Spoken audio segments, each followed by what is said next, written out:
For Pacifica Radio, I'm Christina Onnested. Israel says it's carried out targeted strikes in Beirut. This comes hours after Hezbollah launched 140 missiles into northern Israel in 3 strikes early today. The damage is not immediately known. This follows 2 days of electronic device explosions in Lebanon that killed 37 people, including 2 children, and wounded 3,000. Hezbollah leader Hassan Nasrallah condemned the strikes and vowed retaliation Thursday. His comments translated by Al Jazeera. By this attack, the Israeli enemy have crossed all the red lines, turning a blind eye to everything, ethical, legal, or human limits. Some of the devices detonated in hospitals simply because the pages are carried by medical staff. Pharmacies, shops, private vehicles, public roads, where thousands of civilians, including women and children, are present.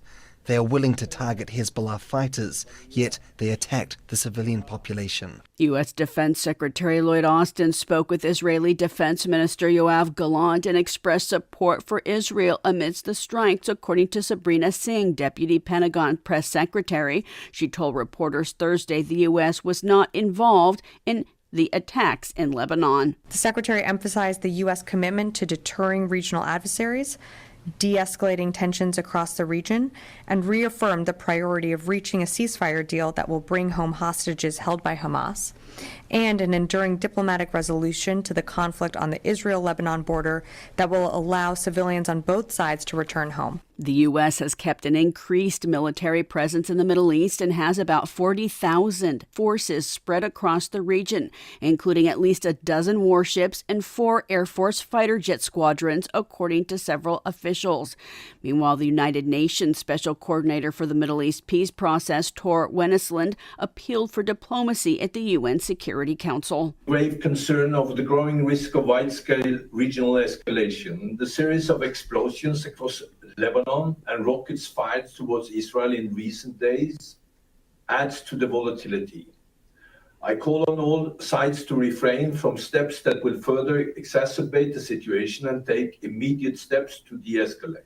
Tor Wennesland. In Gaza, Palestinian authorities say 15 people were killed overnight in multiple Israeli attacks. An airstrike this morning in Gaza City hit a family home, killing 6 people, including an unknown number of children. This according to Gaza Civil Defense. University of California Board of Regents approved a request to procure military-grade equipment for its campus police forces Thursday. It comes amid student protests against the war in Gaza, though the university says it's not why they're making the request. Scott Baba has more. During the board's general public comment session yesterday, several students expressed opposition to the military equipment request. Errol, a PhD student from UC Riverside. The UC is cutting $125 million from the UC budget. We do not need more weapons for police. We do not need more police, and we should not be using any money of the UC's budget for this. The equipment requested by UC campuses includes drones, robots for handling hazardous devices, kinetic breaching tools for forced entry, and anti-riot gear such as less lethal firearm launchers and ammunition, including pepper and sponge rounds. The regents approved the measure with no further discussion. I'm Scott Baba, Pacifica Radio, KPFA. A new report from the United Nations Weather Agency finds the world is far from the targets to slow down climate change. The United in Science 2024 climate report forecasts the planet will warm by 3 degrees Celsius this century. It's beyond the tipping point of catastrophic climate change, scientists are warning of. Celeste Saulo is Secretary General of the World Meteorological Organization. The science is clear. We are far off track from achieving global climate goals. 2023 was the warmest year on record by a huge margin.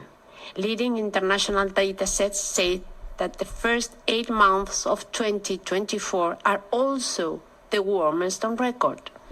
We are seeing increasingly destructive weather patterns, as witnessed by extreme heat and flooding we have seen in recent months. The report comes as wildfires rage across Latin America and Portugal, where a state of catastrophe has been declared, while Central European countries battle deadly flooding in the wake of Storm Boris, following mass evacuations in Poland, Czech Republic, Austria, and Romania. And in Southeast Asia, Typhoon Yagi's claimed more than 500 lives, including in Vietnam, China, and Myanmar. Climate change will be a topic at a UN conference called the Summit of the Future in New York this Sunday and Monday. And Climate Week at the UN kicks off Monday in New York, with climate justice actions planned throughout the week. The Justice Department has opened a civil rights investigation into a Mississippi Sheriff's Department whose white officers tortured and sexually assaulted 2 black men, then tried to frame them. Kristen Clark is the Assistant Attorney General. She made the announcement Thursday. The deputies brutally beat, tortured, and taunted them with racial slurs. One deputy shot Mr. Jenkins in the mouth while attempting a mock execution. The deputies who committed these heinous acts called themselves the Goon Squad. They have since been convicted and sentenced to federal prison, including the lead defendant who was sentenced to 40 years. Clark says the Justice Department will investigate whether the Rankin County Sheriff's Office engaged in a pattern or practice of excessive force and whether it used racially discriminatory policing practices.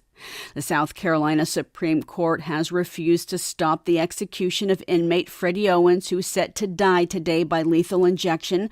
The justices ruled Thursday a sworn statement from a key witness who testified against Owens and has recanted it is not enough to stop it. Amnesty International has condemned the execution. In a statement on social media, Amnesty said no government should give itself the power to execute people. It's past time for the U.S. to align with other countries that no longer carry out this cruel and inhuman punishment. A study published in the Proceedings of the National Academy of Sciences in 2014 found at least 4% of people on death row in the U.S. are likely innocent. I'm Christina Onnested reporting for Pacifica Radio.